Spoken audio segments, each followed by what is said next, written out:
Olá pessoal, bom dia para vocês, são 7 horas em ponto, hoje é dia 10 de janeiro de 2025, nós estamos começando agora mais uma edição do Desperta ICL e hoje eu estou aqui no lugar do Demore, que está em deslocamento, portanto não pôde apresentar o programa, vou estar com vocês também daqui a pouco no N1 e vamos começar o dia, né?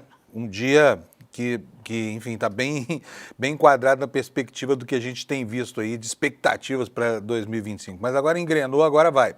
E o que está acontecendo no Brasil hoje gira muito em torno da decisão do dono do Facebook, Mark Zuckerberg, de acabar com a checagem de fatos e estabelecer um verdadeiro reino do vale tudo no campo da comunicação social, porque, como se sabe, ele capitulou, ele, enfim, caiu de cabeça nas diretrizes, nas novas diretrizes ideológicas do governo Trump, que nem se instalou ainda e já começa a criar consequências, né? Então, tudo isso continua mobilizando as atenções com reações aqui, com reações na Europa, com reações de tudo quanto é lugar, de gente que ficou abismada com a decisão e de um alinhamento automático, um alinhamento, praticamente uma rendição de Zuckerberg, né? É preciso lembrar aqui que ele, num passado não muito distante, teve algumas iniciativas que, durante o governo democrata nos Estados Unidos, contrariaram os republicanos. Por exemplo, a decisão de banir as contas de Trump durante 2 anos, Trump ficou fora, mas agora esse período está encerrado, como se viu, ele cai de cabeça nessa perspectiva fascista e coloca a sua plataforma a serviço da extrema-direita americana, equiparando as regras de moderação ao que está valendo, ao vale tudo, né, do X, do antigo Twitter, onde, enfim, o mundo é absolutamente distópico e vale literalmente qualquer argumento que desconcerte a população sem nenhum tipo de esforço de moderação. Então é isso aí, temos um cenário confuso na Venezuela, hoje é dia de posse do Nicolás Maduro, mas essa posse ocorre com muitos fatos colaterais, ditando o clima de tensão naquele país. O presidente eleito, que a oposição disse que elegeu, diz que vai estar hoje na Venezuela para tomar posse, ele que está refugiado, ontem esteve na República Dominicana. Houve uma denúncia de um sequestro de Maria Corina, que é uma das principais opositoras de Maduro. Ela teria sido sequestrada depois de uma manifestação nos arredores de Caracas e o governo desmentiu, diz que isso não aconteceu, que isso é fake news, mas a imprensa, o que restou da imprensa livre na Venezuela, está denunciando que houve sim, e houve inclusive mortes nessa tentativa de sequestrar a Corina. No entanto, ela reapareceu, né? E alguns vídeos confusos surgiram aí nas redes sociais que colocam um pouco de fumaça nessa história aí. Ninguém sabe ainda direito o que é verdade, o que é mentira, mas em se tratando de um governo que tem agido de maneira tão heterodoxa em relação às suas práticas autoritárias, é de se questionar aqui se essa informação, essa tentativa de desinformação sobre esses episódios que envolveram a Corina aí, são verdadeiros ou não. Bom, gente, vamos começar falando do clima aqui no Brasil. O clima no mundo está louco, né? Nós tivemos um ano passado terrível, vocês estão vendo aí na telinha do meu notebook aqui, o mapa do INMET. Hoje, deixa eu tirar esse anúncio daqui para vocês verem melhor. Em toda essa área do Brasil, há perigo potencial provocado pela iminência da ocorrência de chuvas muito intensas. Mas essa área de perigo potencial, tudo isso que está demarcado em amarelo no mapa, não deve trazer muitos problemas para a população, né? Mas já nessas outras áreas aqui, olha, que estão em tom alaranjado, né? Essa área aqui que vai do interior do Pará até o Piauí, passando pelo norte da Bahia, há um aviso aqui de chuvas intensas e essas chuvas podem provocar deslizamentos, por exemplo, em áreas de encosta, podem provocar alagamentos, é preciso que a população tenha cuidado e se mantenha longe de áreas de risco. A mesma coisa acontece nessa outra faixa aqui, que vai do centro do Mato Grosso até praticamente o litoral do Espírito Santo e do Rio de Janeiro. Toda essa região aqui vai chover forte, o INMET informa aqui que as chuvas serão intensas e essas sim podem trazer problemas sérios para a população. Mas a área de maior risco é esta aqui, olha, que fica aqui no litoral paulista, né? Ela vai do litoral do estado do Rio de Janeiro até o fim do litoral do Paraná. Então ela passa pela área de maior densidade demográfica do país, né? A área de encostas, áreas sujeitas a deslizamentos. Nós temos aqui locais críticos, como por exemplo Angra dos Reis, né?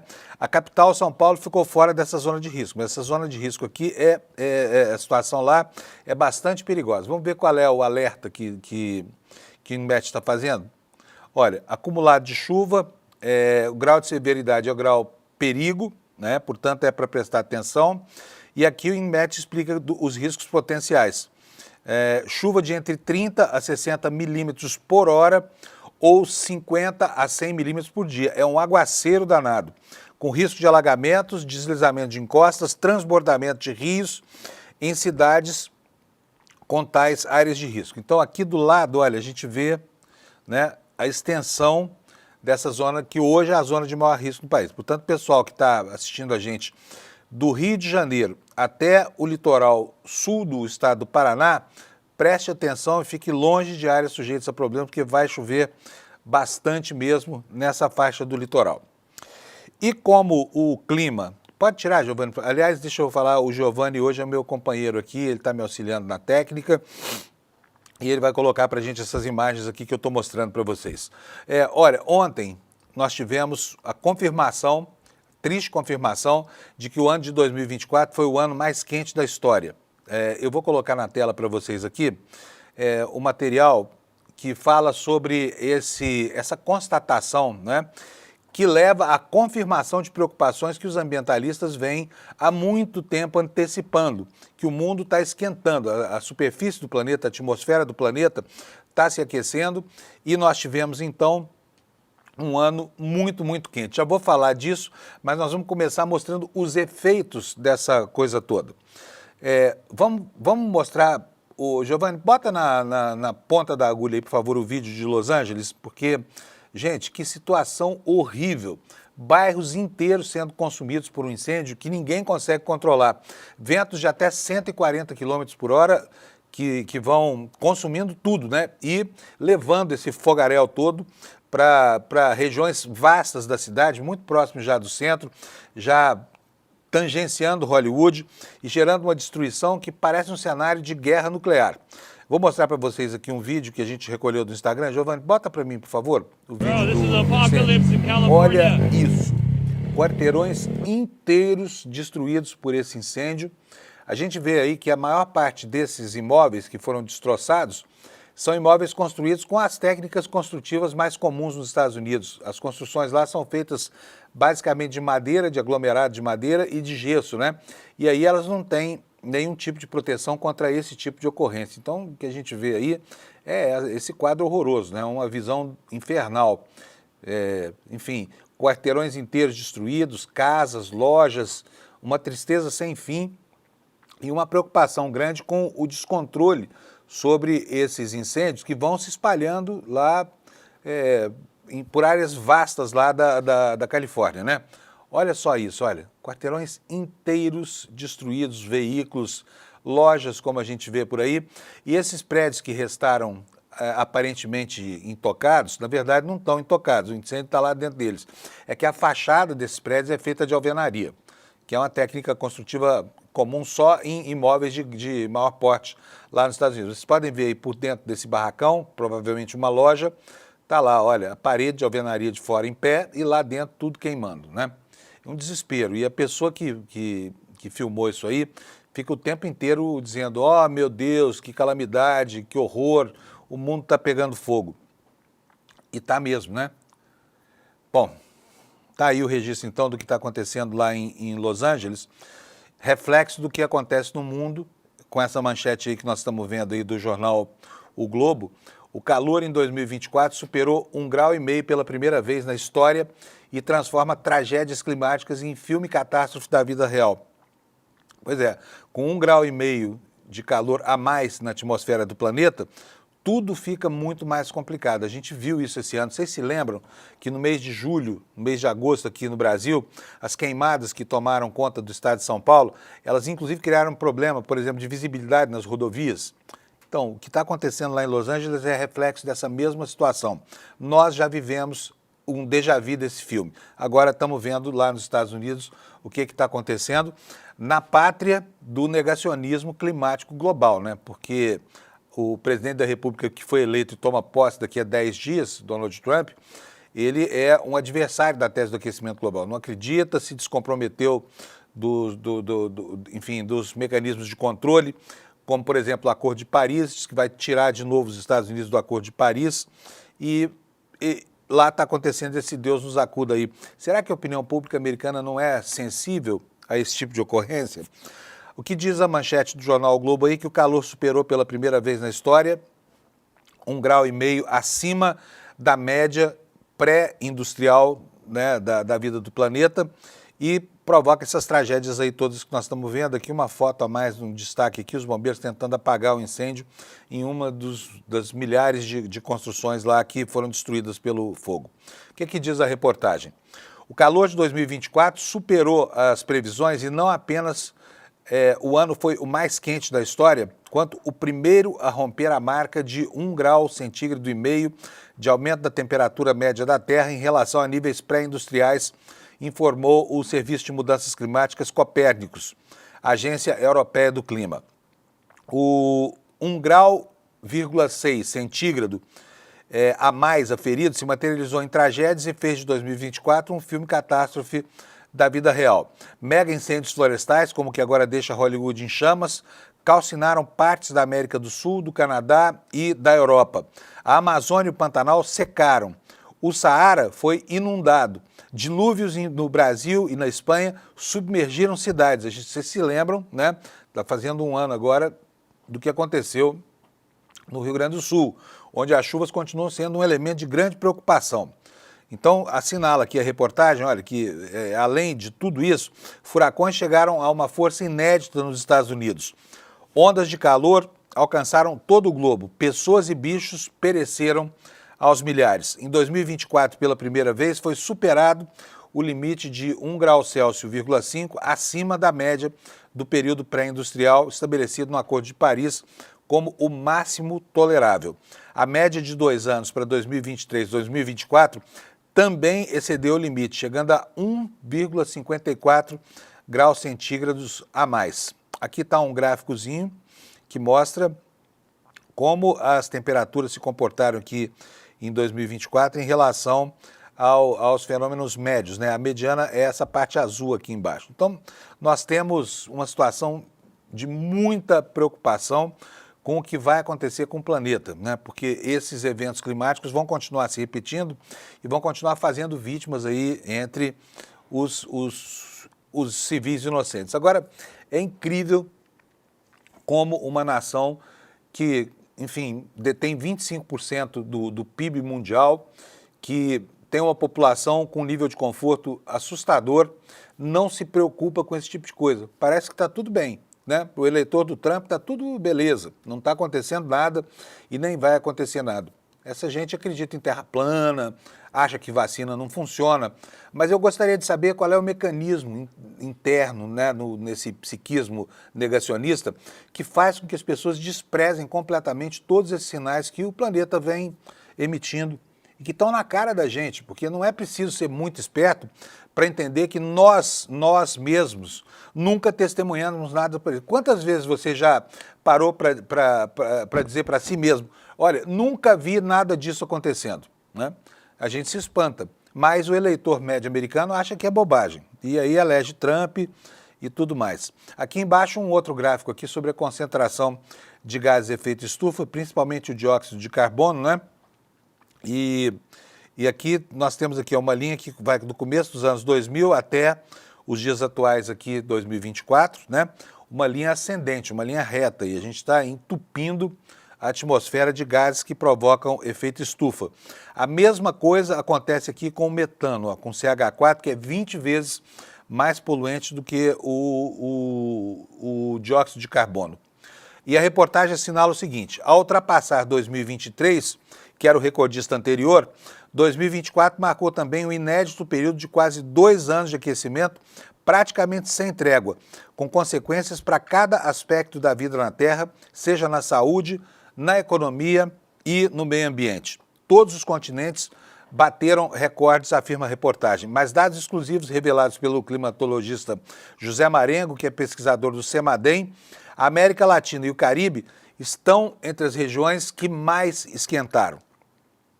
Diz ele aqui, olha, entre aspas, o centro da América do Sul e o México ferveram como nunca, afirmou Marengo, que prepara o capítulo sobre a América Latina para o relatório de 2024 da Organização Mundial de Meteorologia, OMM.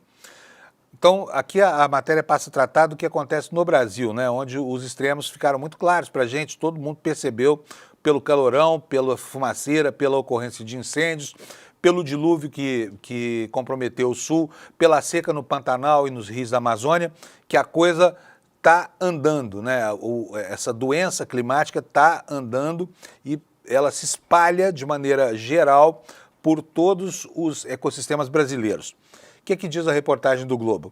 Enquanto a média de aquecimento no planeta em 2024 foi de 0,72 graus Celsius em relação ao período que vai de 1991 a 2020, que é usado como referência pela Organização Mundial de Meteorologia e pelo IPCC, na América Latina chegou a 0,95. Portanto, na média geral do planeta, nós tivemos um acréscimo de 0,72 graus Celsius, mas aqui na América Latina foi de 0,95, 2 décimos a mais.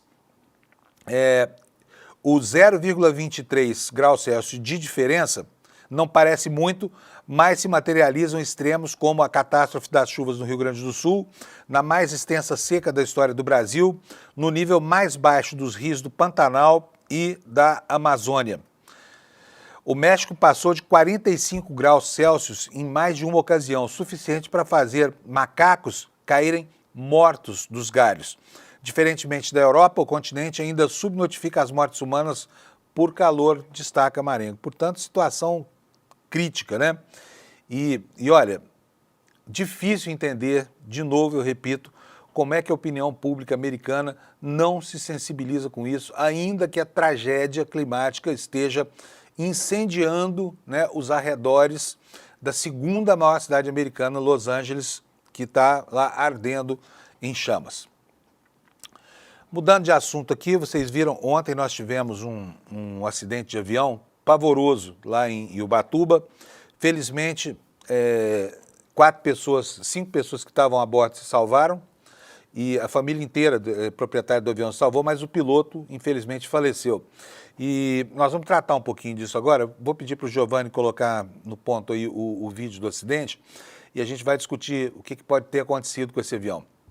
Giovanni, põe para nós, por favor, o vídeo do avião. Olha, vocês veem aí a avenida da beira da praia lá em Ubatuba, é uma região central, o avião passa a uma velocidade grande, quando ele bate no canteiro central dessa avenida, ele explode e acaba caindo no mar, né? Acaba parando dentro da água, num acidente que também fez uma vítima leve, um ferido leve a mais na terra.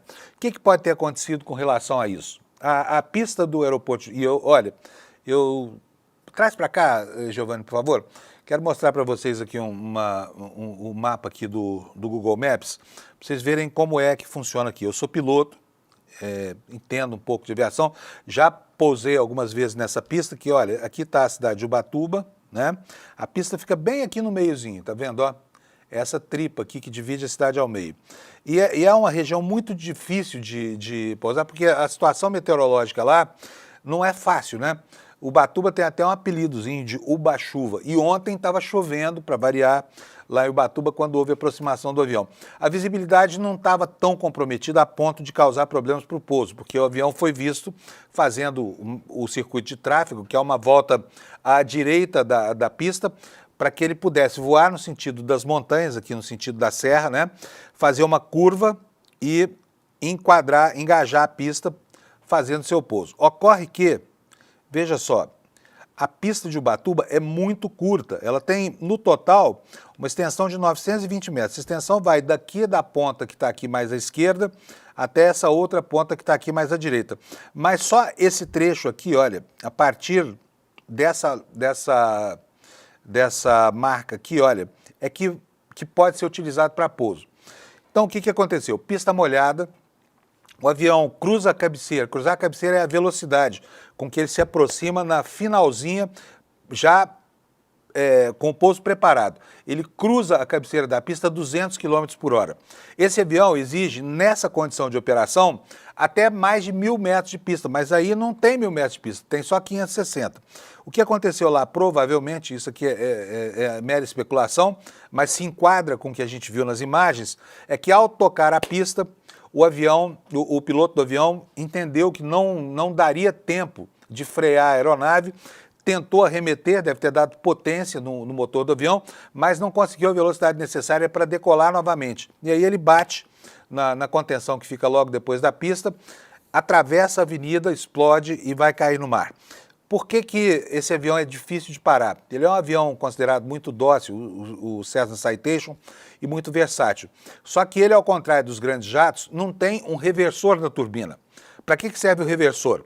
Ao invés de projetar para trás, de jogar para trás os gases quentes, resultado do processo de queima do combustível no motor, ele abre uma palheta e empurra para frente o ar. Esse ar faz com que o avião freie. Isso dos grandes aviões, mas esse avião não tem isso, não tem o reversor. Então, todo o esforço para parar a aeronave é feito nos freios, né? E com a pista molhada, esse é um esforço que não pode ter uma eficiência de 100%, ele é muito menor. E aí o avião, muito veloz, não para. Esse avião, então, eu disse, ele cruza a cabeceira a 110 nós, dá mais ou menos 200 km por hora. Parar uma aeronave em 560 metros a 200 km por hora é muito difícil, né? É quase impossível. Então, muito provavelmente, a vítima fatal desse acidente vai ser responsabilizada pela ocorrência dessa situação que acabou provocando a sua própria morte. É uma tristeza quando acontece isso. Agora, acidentes no litoral de São Paulo são recorrentes, porque existem pouquíssimas pistas de pouso. Tem pista de pouso, olha, apenas em Ubatuba, em Paraty, em Angra dos Reis, e acabou.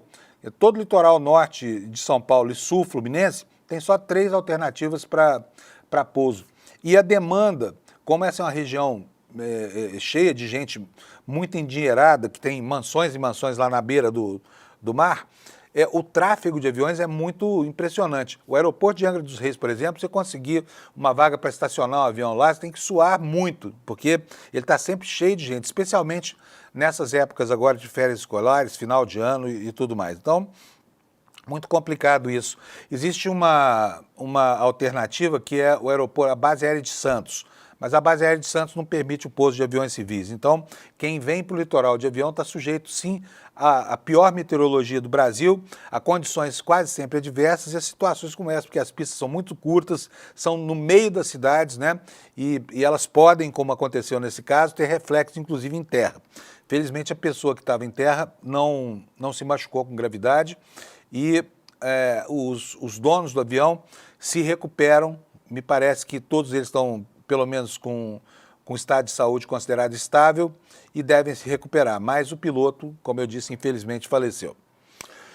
Vamos tratar um pouquinho agora sobre a situação na Venezuela. O que está acontecendo na Venezuela? Nicolás Maduro toma posse hoje novamente. A eleição foi uma eleição comprometida pela ausência de divulgação das atas, essas atas nunca foram apresentadas.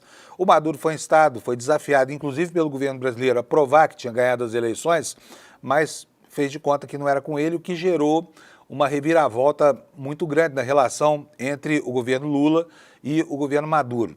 Lula, muito corretamente, exigiu prova de que a eleição tinha legitimamente devolvido o poder a Maduro, mas essas provas nunca vieram e aí houve um atrito grande nessas relações, o que fez com que o governo brasileiro o presidente brasileiro não fosse a Caracas para a posse daquele que um dia foi seu aliado, que um dia já custou tão caro a Lula, porque Lula defendeu Maduro em diversas situações, inclusive dos episódios que pareciam caminhar para a inclusão da Venezuela no contexto do Mercosul e tudo mais. Mas como se viu, houve uma ruptura e o Brasil resolveu optar por uma saída burocrática, mandando o embaixador representar o governo brasileiro.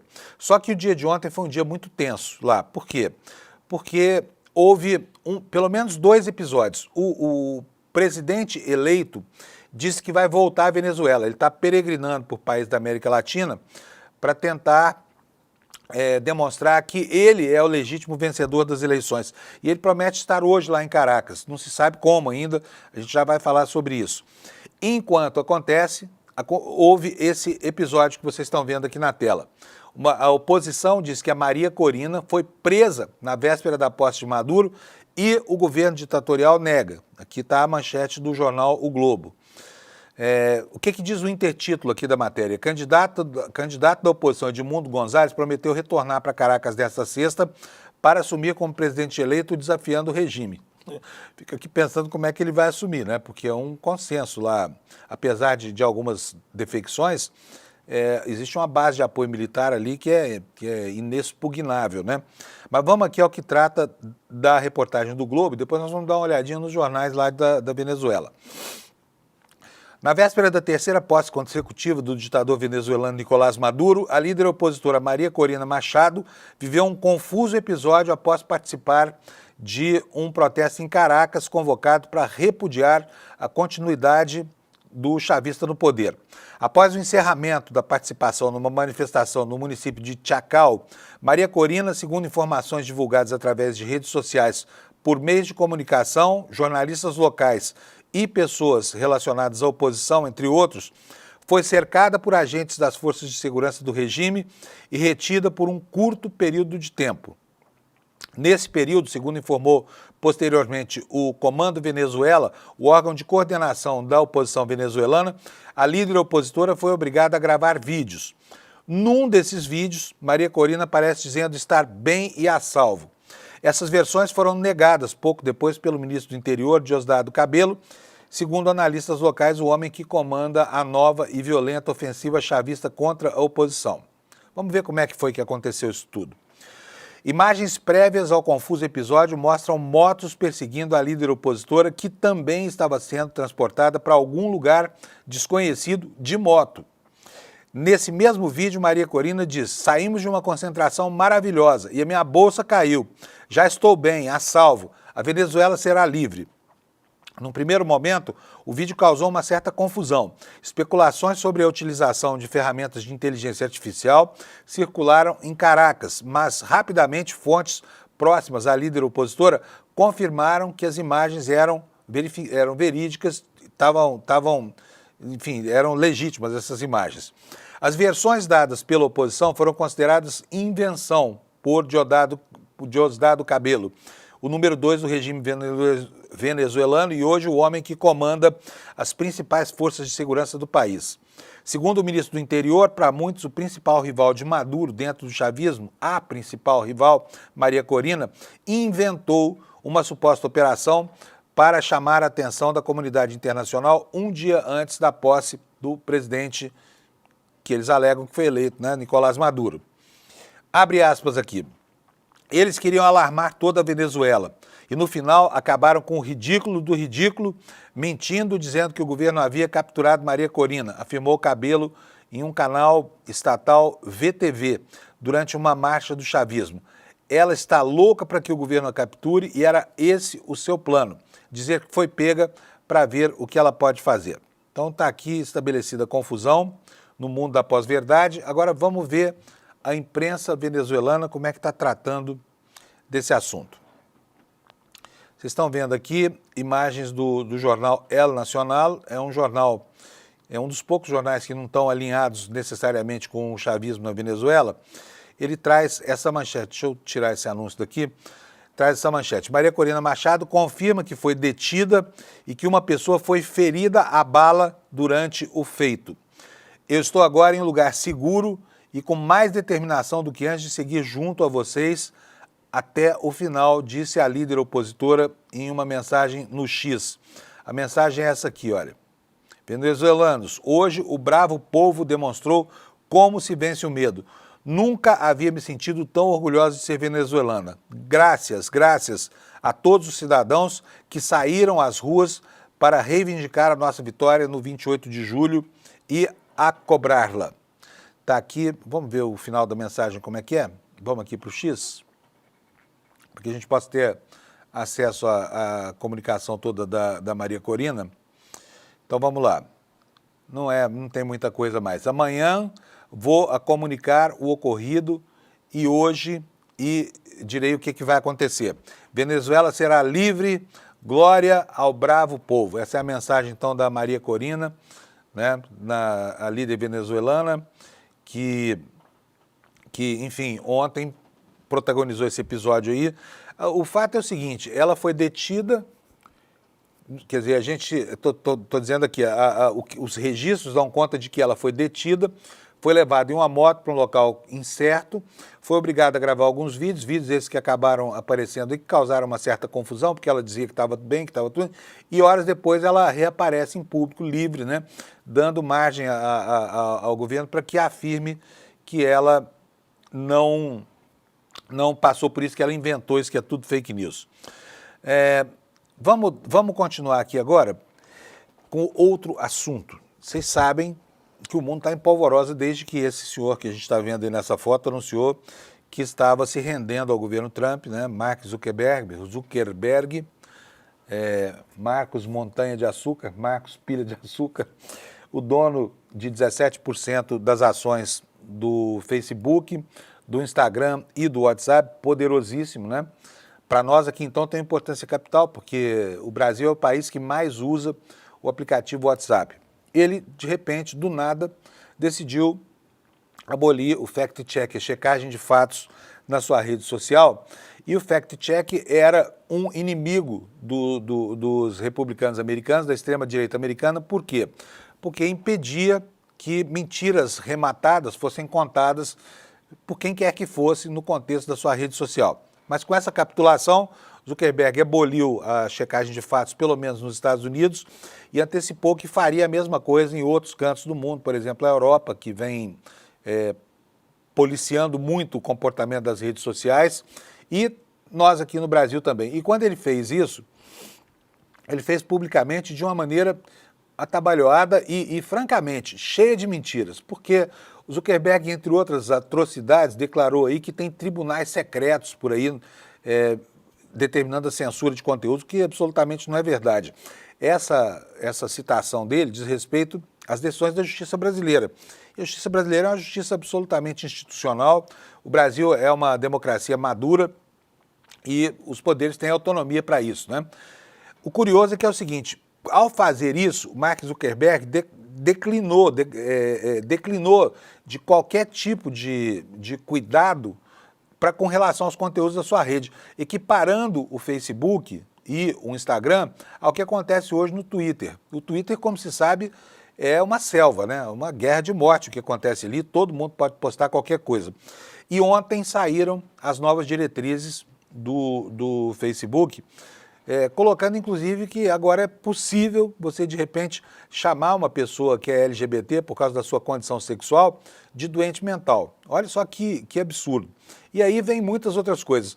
Outro desdobramento disso que já está acontecendo é que mensagens de cunho político e muitas vezes mensagens de cunho eleitoral já começam a chegar à timeline de pessoas que não são seguidoras daqueles que fazem o lançamento dessas mensagens na rede. Então, o mundo cão já tá instalado ali. Aí vem a reação. Por quê? Porque os países, né, especialmente os países europeus e alguns países latino-americanos, têm um ordenamento jurídico próprio. E esse ordenamento jurídico, muitas vezes, não acolhe essas regras que são as diretrizes das comunidades, que são regras internas dessas empresas aí. E o Mark Zuckerberg diz que vai fazer valer as suas diretrizes a despeito da autonomia dos estados de regular a maneira como a população se relaciona com as redes sociais.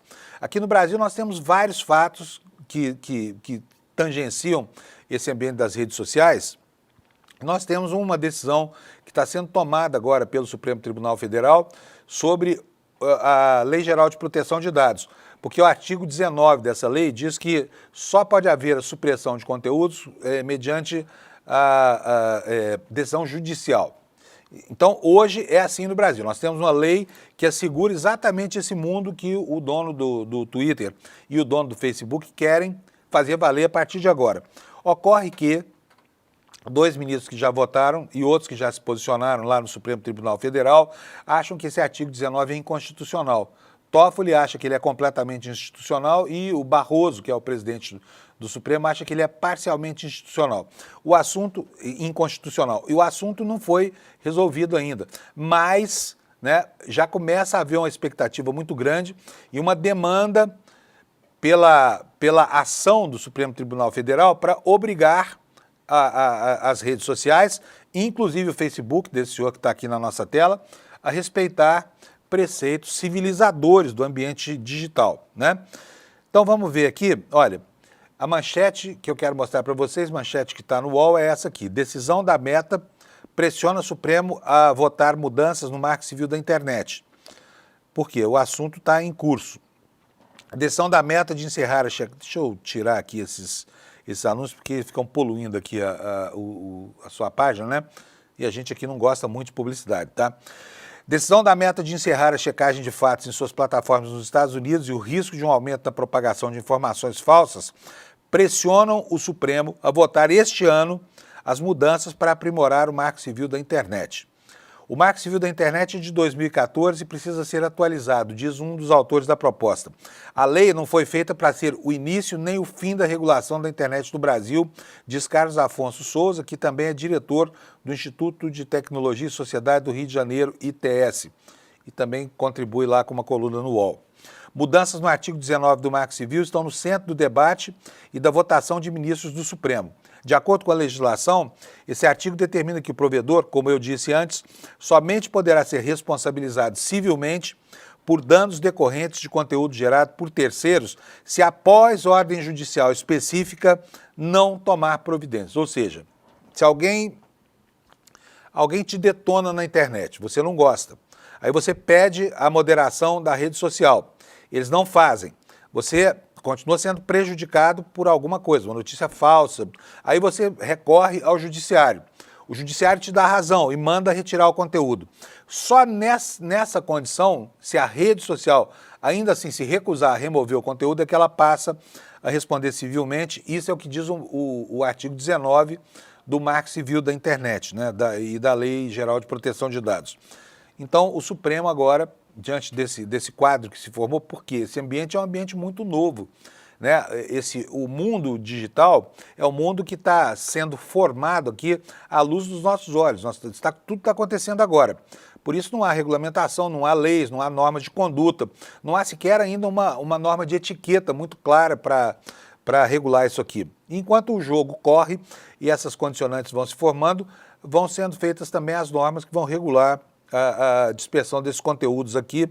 Por isso, uma lei que foi votada em 2014, hoje já não parece mais suficiente para resolver o problema e pode sim ser declarada, é o que eu acho que vai acontecer, ser declarada inconstitucional pelo Supremo Tribunal Federal, fazendo com que as Big Techs e os seus portais de notícias e as redes sociais sejam sim responsabilizados pela permanência de conteúdos que são atentatórios contra os postulados legais, né? Olha aqui o que diz a matéria sobre a posição dos ministros. Os ministros têm entendimentos distintos sobre o artigo. Dias Toffoli considera inconstitucional a exigência de uma ordem judicial prévia de exclusão de conteúdo para responsabilização das empresas por danos causados pela divulgação e disseminação de conteúdos ilícitos. Já o ministro Luiz Fux considera que o modelo atual dá imunidade às plataformas. Para ele, a responsabilização deve se basear em um artigo da lei que prevê a retirada de conteúdo com uma simples notificação. Posição do Fux. Diferentemente dos relatores, os ministros Luiz Roberto Barroso entendeu que o artigo 19 é só parcialmente inconstitucional. Isso porque, segundo ele, não pode haver responsabilidade das redes por conteúdos de terceiros. E com isso ele propôs dois outros modelos de responsabilização das plataformas. O Marco Civil, diz a reportagem, não avançou na criação de estímulos para que as plataformas moderassem conteúdos de forma transparente, avalia Souza. Ao mesmo tempo, aqui é um comentário feito entre aspas, ao mesmo tempo as plataformas não deram a visibilidade adequada sobre como funcionam as práticas de moderação. Não se sabe quem modera, não se sabe o que é automatizado, o que é revisão humana. A moderação virou um assunto debatido nas sombras. Os avanços travados no Congresso. eventual avanços deve se dar pelo Supremo, já que o PL das fake news está parado no Congresso. O presidente da Câmara dos Deputados, Arthur Lira, do PP, interrompeu a tramitação do PL e criou um grupo de trabalho para analisar o projeto que pretende regular as redes sociais e combater a propagação de informações falsas. Algo do antigo PL pode retornar ao debate, mas, para esse especialista ouvido aqui pelo UOL, parece muito difícil que o Congresso aprove alguma coisa parecida com o que foi proposto pelo PL 2630/2020. Aqui eu quero fazer um parênteses para falar sobre o PL 2630. No ano de 2023, esse foi um assunto que incendiou as discussões lá no Congresso Nacional. Esse projeto de lei foi relatado pelo deputado Orlando Silva. Ele tinha, sim, as regras que poderiam solucionar o problema, não só da mediação, mas também de direitos autorais e tudo mais. E ele foi bombardeado pelas Big Techs e, inclusive, pode anotar isso no seu caderninho, inclusive alguns portais de informação do campo progressista, supostamente da esquerda, se opuseram de maneira clara. Por quê? Porque estavam trabalhando para as Big Techs, sabe? Enganando a sua audiência, elencando uma série de justificativas, na verdade, injustificáveis e injustificadas, e enganando, de fato, a sua audiência. Não vou nem falar o nome desses portais, porque já passou, nós já falamos muitas vezes sobre o assunto, mas houve isso também. Então, plataformas do campo progressista se insurgindo contra a regulação que interessava naquele momento a todo mundo, menos as Big Techs, que aliciaram, pagaram para que vozes reproduzissem seus argumentos ou muitas vezes falácias para evitar que houvesse essa regulação. E aí o projeto foi simplesmente esquecido na gaveta e agora a discussão vai ter que ser retomada a partir do zero. E olha, urgente que esse assunto seja retomado. Enquanto isso acontece, a extrema-direita brasileira projeta pelo mundo a imagem de uma falsa ditadura que aconteceria aqui no Brasil, e vão manchando a imagem brasileira aí fora com a ocorrência futura de consequências que a gente nem sabe mensurar quais são, né? Nós temos aí a iminência da posse do Trump daqui a 10 dias lá nos Estados Unidos e uma pressão de opinião pública o tempo inteiro martelando que o Brasil é uma ditadura, que aqui tem presos políticos, etc, etc. Nós vemos uma situação muito parecida com a dos Estados Unidos. Ocorre que agora há um momento limite. Por quê? Olha, assim como no Brasil nós tivemos 1.600 e poucos presos responsabilizados por aquele ataque à Praça dos Três Poderes no dia 8 de janeiro. Nos Estados Unidos foram cerca de 1.500. Aqui nós temos 375 condenados, alguns deles cumprindo pena na cadeia, né? A dona Fátima de Tubarão, por exemplo, é o ícone dessa situação e ela é apresentada como, assim, o exemplo de presidiário político, né, que seria vítima da falta de liberdade de expressão no Brasil e da arbitrariedade do Supremo Tribunal Federal. Nos Estados Unidos acontece a mesma coisa. Só que agora o Trump vai lá tomar posse e ele já prometeu que uma das primeiras medidas dele vai ser anistiar os que participaram da invasão do Capitólio, no dia 6 de janeiro do ano anterior ao 8 de janeiro. E aí vai se criar uma situação de aparente paradoxo, porque enquanto os Estados Unidos vão tirar da cadeia os poucos que estão presos lá, o Brasil deve começar o julgamento de Bolsonaro, o grande líder da extrema-direita, uma pessoa importantíssima no campo das relações entre essa fração do pensamento político brasileiro e o governo americano. Então, não se sabe como é que o governo Trump, que é um governo que não tem régua que possa medir as expectativas sobre o que vai acontecer, o que ele vai fazer com a ocorrência desses fatos políticos. O certo é que essa visão de um processo de anistia nos Estados Unidos e um processo de coerção legal aqui no Brasil, com respeito do devido processo legal, pode acabar, mais uma vez, prejudicando a imagem brasileira. E para um presidente da República que começa o mandato dizendo que vai anexar a Groenlândia, que vai ter de volta o Canal do Panamá, que vai mudar o nome do Golfo do México para Golfo da América, que diz que vai anexar o Canadá ao território dos Estados Unidos, tudo pode acontecer, né? E é bom levar a sério, hein? Porque que ele é maluco, não resta dúvida. Mas ele tem a condição política para transformar maluquice em prática de governo, em ação legal, em empreitada militar, né? Teve um exemplo, exatamente 100 anos atrás, chamado Adolf Hitler, que fez a mesma coisa. Tentou restituir a zona de segurança do antigo Império Alemão e botou fogo no mundo. Criou a Segunda Guerra Mundial por causa dessa obsessão. Será que o Trump não é a mesma coisa? Eu acho que é bom levar ele a sério. Não sei o que você pensa, tem muita gente achando que é bufonaria, que é mero blá blá blá, que ele quer só causar na internet e lacrar. Eu não acho. Eu acredito piamente que ele é um homem que pode sim fazer esse tipo de coisa. Bom, vamos lá, vamos dar sequência aqui ao assunto. O Lula está hoje, às 10 horas da manhã, vai fazer uma reunião para tratar do assunto. Como é que o governo brasileiro vai enfrentar as mentiras agora autorizadas pelo Zuckerberg na rede. Então diz aqui a matéria da revista Fórum que o presidente convocou os ministros para essa reunião depois de disparar contra o dono da Big Tech, que anunciou a liberação de fake news e sinalizou o desrespeito à democracia brasileira. O texto da reportagem diz o seguinte: o presidente Lula convocou uma reunião com ministros para as 10 horas desta sexta-feira, com o objetivo de discutir a reação às mudanças na Meta, empresa que controla o Facebook, o Instagram e o Zap. Na última terça-feira, Zuckerberg anunciou que acabará com o sistema de checagem de informações. Segundo o bilionário, o sistema que tinha como objetivo impedir a circulação de notícias falsas será substituído por notas da comunidade, ferramenta similar à que é usada pelo X, o antigo Twitter, do bilionário Elon Musk, que é a eminência parda desse governo Trump, né? O recurso permite que a moderação de conteúdo seja feita pelos próprios usuários e não mais por profissionais de checagem de dados. Na prática, o que Zuckerberg fez foi anunciar a liberação total das fake news nas redes sociais. O dono da Meta ainda sinalizou que desrespeitará leis e decisões judiciais. Usou como justificativa um conceito distorcido de liberdade de expressão.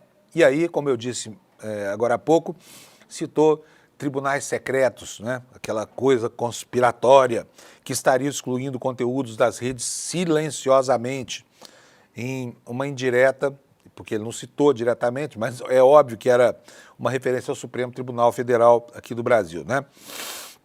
Diante desse cenário, diz a revista Fórum, Lula convocou a reunião com os ministros para discutir as medidas a serem adotadas pelo governo, visando proteger a soberania nacional quanto à aplicação das leis no meio digital. A regulação das redes sociais prevista em diferentes projetos que, no momento, estão parados no Congresso Nacional é uma das medidas que Lula vai discutir com os ministros e buscará dar prioridade. Participarão da reunião Rui Costa, Juscelino Filho das Comunicações, Manuel Carlos, que é o substituto do ministro da Justiça, além do futuro ministro da Secretaria de Comunicação da Presidência, o publicitário Sidônio Palmeira, que tomou posse e demitiu um monte de gente. Já vamos falar sobre isso. Nesta quinta-feira, após evento em alusão a 2 anos dos atos golpistas de 8 de janeiro, Lula, em conversa com jornalistas, subiu o tom contra Mark Zuckerberg e criticou a sinalização do bilionário de que desrespeitará a soberania dos países. Aqui é o que disse o Lula, vou até aumentar aqui para vocês. Olha, acho que é extremamente grave as pessoas quererem que a comunicação digital não tenha a mesma responsabilidade do cara que comete um crime na imprensa escrita. Como se um cidadão pudesse ser punido porque faz alguma coisa na vida real e pudesse não ser punido porque faz a mesma coisa na vida digital. O que nós queremos, segundo Lula, é, na verdade, que cada país tenha a sua soberania resguardada. Não pode um cidadão, 2, 3 cidadãos acharem que podem ferir a soberania da nação. Foi o que declarou o presidente Lula. E agora, lá no campo, nos órgãos de assessoramento do presidente, a AGU, você está vendo aí, reagiu.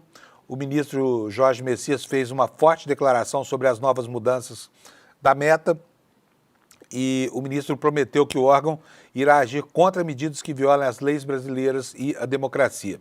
Messias afirmou que as novas regras da Meta promovem a desinformação nas redes sociais e destacou que as decisões da empresa enfatizam a necessidade de uma conclusão no julgamento sobre a responsabilidade das redes sociais pelo Supremo Tribunal Federal. Então vocês veem aí que né, na emergência que se criou, até porque ninguém esperava isso, já não dá mais tempo de esperar pela reunião do Congresso, a análise na comissão, enfim, a enrolação toda e mais a pressão da extrema-direita parlamentar, que é muito numerosa e que certamente vai fazer o possível para que as Big Techs escapem disso, até porque a matéria-prima da argumentação política e ideológica da extrema-direita é toda ela construída sobre essa Babel chamada fake news, né? Bom, vamos dar andamento aqui. Uma das consequências dessa história toda já está aí na tela para vocês. Olha, quer dizer, ontem o Haddad foi alvo, né, de uma trucagem da inteligência artificial. E aqui, de novo, eu estou aqui com a revista Fórum na tela. A revista Fórum coloca essa manchete aí: imposto do Pix, imposto do cachorrinho, Haddad reage a deepfake e mentira esdrúxula. Bolsonaristas criaram até mesmo um vídeo falso do ministro da Fazenda para espalhar notícias falsas sobre a criação de novos impostos. Tentam carimbar no Haddad aqui o mesmo carimbo que fizeram com a Marta Suplicy quando foi prefeita de São Paulo. O que diz aqui a matéria? O ministro da Fazenda, Fernando Haddad, divulgou na noite desta quinta um vídeo em que desmente as mentiras esdrúxulas que vêm sendo divulgadas por bolsonaristas sobre a criação de novos impostos. Detratores chegaram até mesmo a criar um vídeo deepfake gerado por inteligência artificial com imagem e voz de Haddad, hein? Olha só o mundo a que nós estamos chegando. Imagem e voz de Haddad manipuladas anunciando que o governo passará a cobrar imposto por transações via Pix acima de 5 mil por mês e até mesmo imposto para quem tem cachorrinho de estimação. Olha onde chega a criatividade, né? Ambas informações, obviamente, são completamente falsas, diz aqui a matéria da revista Fórum. Mas, apesar da falsificação evidente que qualquer imbecil é capaz de identificar, salvo lá, né, as pessoas que de boa fé recebem essas informações do grupo da família e sempre se assustam com essa coisa toda. Teve gente importante colocando a sua cara nessa história toda para construir essa falsificação.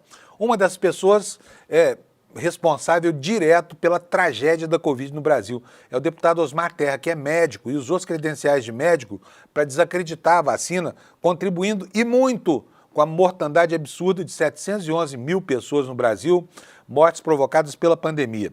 O que diz aqui a revista Fórum? Diz o seguinte, ó, o vídeo falso em questão viralizou e foi compartilhado até mesmo pelo negacionista Osmar Terra. É mole? Essa reportagem você vai encontrar aqui no portal do ICL, do nosso site, no iclnoticias.com.br. Está aqui na tela. Bota para mim, Giovanni, por favor. Olha, Osmar Terra divulga vídeo falso de Haddad e finge não saber que é manipulação. Finge, porque é manipulação notória. Esse Osmar Terra, gente, pelo amor de Deus, o que é isso? De onde sai tanta intenção de prejudicar todo mundo desse jeito? Esse cara está sempre do lado errado da verdade. É algo impressionante isso. Como é que um médico se dá o desplante de fazer esse tipo de coisa, sabe? E, né, uma pessoa notória, um chancela de deputado. Enfim, o que diz aqui o site do ICL? Houve um tempo em que o jornalismo podia ser feito sem adjetivos. A matéria aqui do nosso querido Chico Alves, aqui, que é o diretor do nosso portal. Por isso, jornalistas sempre deveriam preferir os substantivos. Matéria não deveria ter, lembra o Chico aqui, adjetivo. Matéria deveria ser objetiva, sem adjetivos, né? Essas regras foram feitas em uma época em que as declarações e ações de personagens públicos tinham uma mínima conexão com a realidade. Bons tempos. Não que a mentira e a manipulação da realidade tenham sido inventadas agora. Isso sempre houve na política e em outros setores da ação humana. O que passamos a acompanhar de 2018 para cá, porém, é uma outra coisa. A criação, em escala e tecnologia industriais, de realidades fictícias usadas por figuras inescrupulosas contra adversários ideológicos ou econômicos. Nesse período tivemos terra plana, mamadeira de piroca, cloroquina, dezenas de outras invencionistas que foram usadas pela extrema-direita para transformar a política brasileira em um delirante vale-tudo. E tudo pior agora com a introdução da inteligência artificial. A essa mistura explosiva, basta acrescentar como ingrediente a falta de caráter. E pronto, a receita de difamação de uma personalidade está completa. Bom exemplo disso é um tweet em que o deputado Osmar Terra publicou nessa quinta-feira 9 com um vídeo manipulado com inteligência artificial em que aparece o ministro Fernando Haddad anunciando a tributação de vários setores. É tudo falso, como qualquer pessoa com mais traquejo de tecnologia percebe logo de saída. Então está aqui colocado o desastre que é, né, o uso, por quem não tem caráter, por quem quer enganar a população, desses recursos de inteligência artificial que são absolutamente deletérios, né? Gente, faltam só 3 minutinhos aqui. Está me faltando até voz já para terminar o programa, porque 1 hora falando aqui não é brincadeira. Tá aí para vocês uma última notícia aqui sobre a chegada do Sidônio, chegada barulhenta, chegada ruidosa, né, no cargo de secretário de comunicação da presidência, com status de ministro, chegou demitindo um monte de gente lá. Exatamente o que a gente criticava aqui, ele tem dado eco a isso e tem demonstrado autonomia, né? Olha, por quê? O Sidônio demitiu ontem um jornalista que está com Lula desde 2011, faz 13 anos, né? O José Crispiniano era assessor do Lula, era uma pessoa que gozava, imagino que ainda goze, da plena confiança do presidente, mas rodou, dançou, recebeu o bilhete azul. Não se sabe se vai ser acolhido em outro lugar, o que vai ser feito dele, mas dançou. E aqui diz a matéria do Poder 360. O futuro ministro da SECOM, Sidônio Palmeira, demitiu nesta quinta-feira o secretário de imprensa José Crispiniano. Ele assessorava o presidente Lula desde que o petista deixou a presidência no final do segundo mandato em 2011. No lugar do Crispiniano assumirá Laércio Portela, ele que foi ministro interino de maio a setembro, quando o Paulo Pimenta se licenciou do cargo para se dedicar a uma secretaria extraordinária criada para atuar na questão das cheias lá de Porto Alegre. Portela atualmente é secretário de Comunicação Institucional responsável pela articulação da SECOM com outros ministérios. Conforme apurou o Poder 360, Sidônio condicionou sua entrada no governo à saída de Crispiniano. Ele começou a definir a sua equipe já no final de dezembro de 2024. Crispiniano foi informado de seu desligamento na tarde desta quinta-feira. Sidônio deve promover outras mudanças importantes na SECOM, teve aval do chefe do executivo para montar a equipe como quiser. E alguns nomes ligados diretamente a Lula, e importante, também a primeira-dama Janja Lula da Silva devem ficar, tá? Então o Poder 360 está apostando aqui que a influência da Janja vai ser suficiente para mantê-la manter os assessores dela que cuidam da comunicação do governo. O que a gente espera é que o Sidônio tenha pelo menos algum erro, porque não é possível que o Lula, nessa altura do campeonato, não consiga sequer fazer uma live, né? Que atos como, por exemplo, essa comemoração que foi feita no 8 de janeiro, para relembrar aqui a tentativa de golpe de Estado, não tenham a relevância que deveriam ter. Então, tem muita coisa para ser ajustada e do acerto eventual do Sidônio depende, em grande parte, né, a chance de Lula vir a enfrentar 2026 com sucesso, porque, afinal de contas, o governo tem qualidades, ele precisa mostrar o que está fazendo, ele tem o que mostrar, especialmente no campo social e também na economia, mas não está conseguindo fazer a mensagem chegar à opinião pública, né? Com isso, eu vou encerrando aqui o Desperta ICL de hoje e agradeço a sua audiência, espero que você tenha um ótimo fim de semana, cuidado com a chuva, tá? E fique de olho nas notícias, porque esta sexta-feira vai ser uma sexta-feira quente. Vai longe o tempo que a sexta-feira era apenas o prenúncio do fim de semana. Então, tchau para você, tudo de bom e até daqui a pouco no N1, porque eu vou estar lá. Então, tchau. Foi preciso esperar 6 anos. Mas a pergunta, quem mandou matar Marielle Franco, tem agora uma resposta. Durante 6 anos, o trabalho da imprensa foi fundamental, não só para buscar informações que foram trazidas a público, mas também para cobrar as autoridades, para que as investigações andassem. Era um campo minado, né? Que a polícia ali estava comprometida. Por que ele vira a chave e faz a delação? Você não precisa ser nenhum detetive para perceber que era uma investigação completamente cheia de buracos, lacunas, ações estranhas dos policiais. Existe um papel fundamental da imprensa para mostrar que essa investigação, que esse inquérito estava contaminado. Acho que não havia essa expectativa dos mandantes de que a Marielle, por exemplo, se tornasse um símbolo internacional da luta pelos direitos humanos. The world wants to know who ordered the murder of Marielle Franco. Veja a importância da resiliência dos colegas que nunca abandonaram esse caso. A Polícia Federal diz ter concluído as investigações de um crime que há 6 anos aguarda a resposta. Quem ordenou a morte da vereadora Marielle Franco e do motorista Anderson Gomes e por quê?